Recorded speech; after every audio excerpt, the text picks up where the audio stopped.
The total loss scam. How insurance companies are stealing your car is not just a catchy title. It is something I have watched happen in real driveways, body shops, and dealership back offices for years.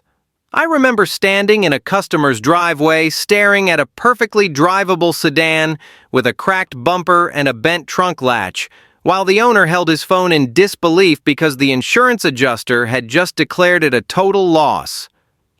That moment right there is where this entire conversation begins, because the car was not destroyed, but financially it was about to be erased.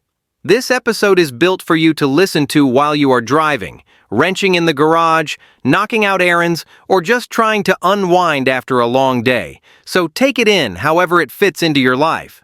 When insurance companies say total loss, most people picture a burned shell or a car wrapped around a pole.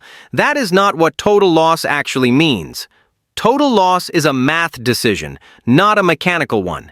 It means the cost to repair the vehicle crosses a percentage threshold compared to what they say the car is worth. That percentage is usually lower than people expect. I have seen cars declared total losses over damage that could be repaired safely and properly, simply because modern labor rates, parts pricing, and insurance valuation games collide. From a mechanical standpoint, many of these vehicles have years of reliable service left.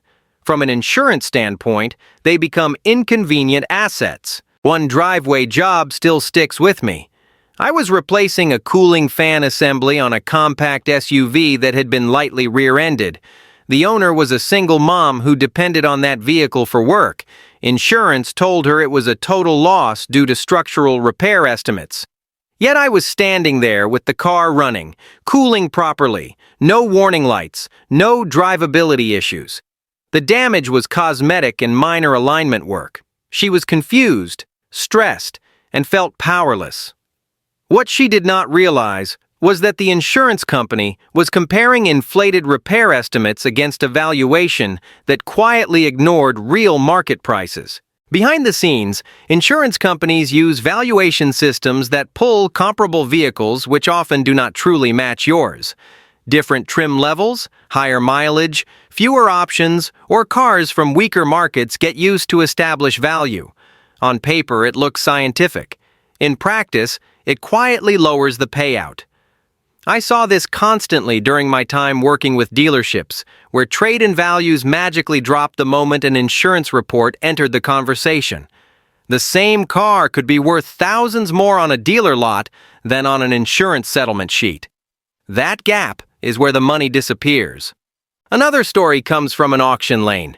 I watched a so-called total loss pickup roll across the block, start right up, idle smooth, and sell to a small dealer who planned to fix it and resell it. That dealer would later list it for far more than what the owner had been paid out. The insurance company got their salvage money back, the dealer made a profit, and the original owner was left shopping in a much worse market. That is not an accident. That is a system working exactly as designed. Insurance companies move fast during total loss situations because speed favors them. Tow fees add pressure. Rental limits add stress. People need a check quickly, so they accept the first number. I have sat across kitchen tables explaining to owners that the offer they received was negotiable, even when adjusters claimed it was not. Many people never question it because they assume insurance is regulated enough to be fair by default. Experience tells me otherwise. From a mechanical reliability standpoint, many total loss vehicles could safely return to the road with proper repairs. But the insurance world does not care about long-term performance or ownership costs. It cares about minimizing payout exposure. That is why understanding the process matters. Once you sign off, the car is gone, and so is your leverage. What happens next often feels like theft, because functionally, that is what it becomes. I have made mistakes early in my career trusting insurance assessments too much. I watched good cars leave owners' hands unnecessarily. Over time, I learned to read valuation reports, spot inconsistencies, and explain them in plain language. This is not about conspiracy theories. It is about understanding incentives. Insurance companies are not charities. They are businesses optimizing outcomes, and your vehicle is just a line item in that equation. One of the most misunderstood parts of the total loss process is how repair estimates get inflated while vehicle values get deflated at the same time. I worked with body shops that were honest and skilled, and I worked with some that padded estimates because insurance negotiations rewarded higher numbers. Labor rates are higher than ever, parts availability drives pricing up, and modern vehicles are packed with sensors that add complexity. On paper, repair costs balloon fast. That alone does not mean the car should be written off, but it pushes the math toward total loss. I remember a customer with a mid-size sedan that needed airbags, a bumper, and a hood after a front-end impact. Mechanically, the engine was untouched, the transmission was solid, and the structure was straight. But airbags alone pushed the estimate high enough that insurance threw in the towel. Later, that same car showed up at auction, repaired properly, and drove another 100,000 miles for its next owner. That original owner never benefited from that remaining life. Insurance valuation often ignores real-world ownership costs. A paid-off car with known maintenance history has enormous value to an owner, even if the book number says otherwise. When I was working mobile, I saw this constantly. People would tell me they knew every sound their car made, every repair it had received. That familiarity has value, but insurance does not price that in. They replace it with generic market assumptions that rarely match reality. Dealership experience taught me how salvage titles re-enter the market. Many total loss vehicles are repaired and resold, sometimes with rebuilt titles, sometimes after inspections that satisfy local regulations. I watched customers unknowingly buy vehicles that insurance had deemed worthless months earlier. The irony is painful. The system creates artificial loss for the original owner, then recovers value through resale channels they never see. Another driveway story involved a retired couple with a well-maintained SUV. Minor side impact damage led to a total loss decision. They wanted to keep the vehicle, but the buyback cost was high, and the paperwork was intimidating. Insurance made it sound like a bad idea. In reality, the repair cost was manageable, and the vehicle would have served them well for years. Fear and confusion pushed them toward surrender instead. That is how the system wins quietly. From a financing perspective, total loss scenarios can be devastating. If you owe more than the insurance payout, the gap becomes your problem unless you had gap coverage. I saw this frequently with subprime loans and long terms. People walked away still owing thousands on a car they no longer owned. Meanwhile, insurance walked away clean. That imbalance is rarely explained up front when policies are sold. Repos and total losses intersect more than people realize. A car declared total loss ends alone one way or another. If the payout does not cover the balance, lenders still want their money. I have sat in finance offices watching this unfold, and it is ugly. Understanding your policy before disaster strikes is critical, but most people only learn after the damage is done. Long-term vehicle reliability does not factor into total loss decisions. A car with a proven powertrain, recent maintenance, and low operating costs can be erased overnight because of cosmetic damage and inflated estimates. That disconnect frustrates mechanics because we see the remaining value firsthand. Insurance sees spreadsheets. Those two perspectives rarely align. I have had awkward conversations where customers accused me of siding with insurance simply because I explained the math. The truth is, I side with reality. The math exists, but how it is applied matters. Understanding where numbers come from is the first step toward protecting yourself from losing a perfectly good vehicle unnecessarily. Negotiation is where many people give up too early.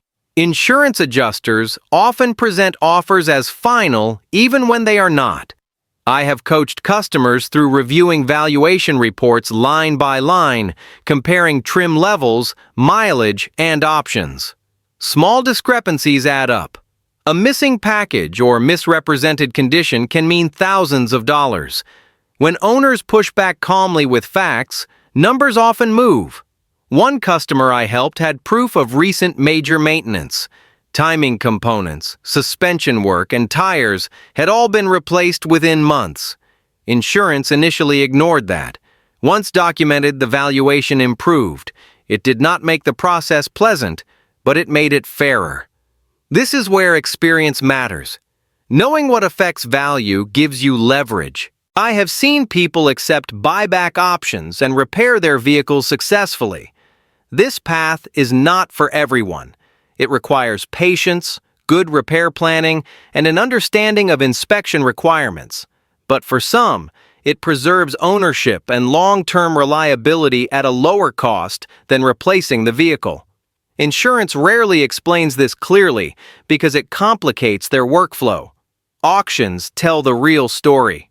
Watching lanes run week after week shows how much value remains in so-called total losses. Cars start, drive, and sell to professionals who know exactly what they are buying. That alone should make owners question whether their car was truly worthless. From an advanced automotive diagnostics perspective, many total loss vehicles do not suffer powertrain damage. Engine performance evaluation often reveals no internal issues. Transmission function remains normal. Safety systems can be restored correctly. Yet the label sticks because the financial equation tipped. That is not theft by force, but it is extraction by design. I once bought a total loss vehicle myself. Light front damage, strong drivetrain, clean interior. I repaired it, drove it for years, and sold it honestly. The car never missed a beat. That experience changed how I view insurance declarations forever. Ownership cost analysis should include what replacing the vehicle will cost in the current market. Insurance payouts often lag behind real replacement costs. That gap hurts owners most during high price cycles. Understanding that timing matters can influence decisions about repair versus surrender. People often ask me if this is illegal. The answer is complicated. Much of it is legal, regulated, and structured to favor insurers. That does not make it fair. Awareness is the only real defense. The most powerful lesson I have learned is that knowledge slows the process, and slowing the process protects you. Insurance thrives on urgency. When people pause, review, and ask questions, outcomes improve. That does not mean everyone should fight every total loss, but it means no one should accept blindly. From a maintenance strategy standpoint, keeping records matters more than people realize. Service history supports value. I have watched owners with detailed records receive better outcomes than those without. It is boring paperwork until the day it saves you money. I think about a young couple whose car was declared total loss weeks before a cross-country move. They felt trapped. We reviewed options, explored buyback, and calculated costs. They kept the car, repaired it, and completed their move. That decision changed their financial trajectory for the better. Insurance companies are not villains in a movie. They are corporations optimizing risk. Understanding that removes emotion from the conversation. Once you see the machine, you can navigate it more effectively. Vehicle safety considerations matter, and not every car should be saved. Structural damage, compromised crash integrity, and poor repairs are real risks. The point is not to save every car. The point is to ensure the decision matches reality, not convenience. Long-term performance depends on proper repairs, not insurance labels. A well-repaired vehicle can be safe and reliable. A poorly repaired one is dangerous regardless of title status. Owners deserve transparency to make informed choices. Behind every total loss file is a human story. A commute disrupted, a budget broken, a plan delayed. I have stood in too many driveways watching those stories unfold to believe the system always works in the owner's favor. The total loss scam. How insurance companies are stealing your car is not about paranoia. It is about preparation. If this conversation helps one person slow down, ask better questions, and protect their investment, then it has done its job.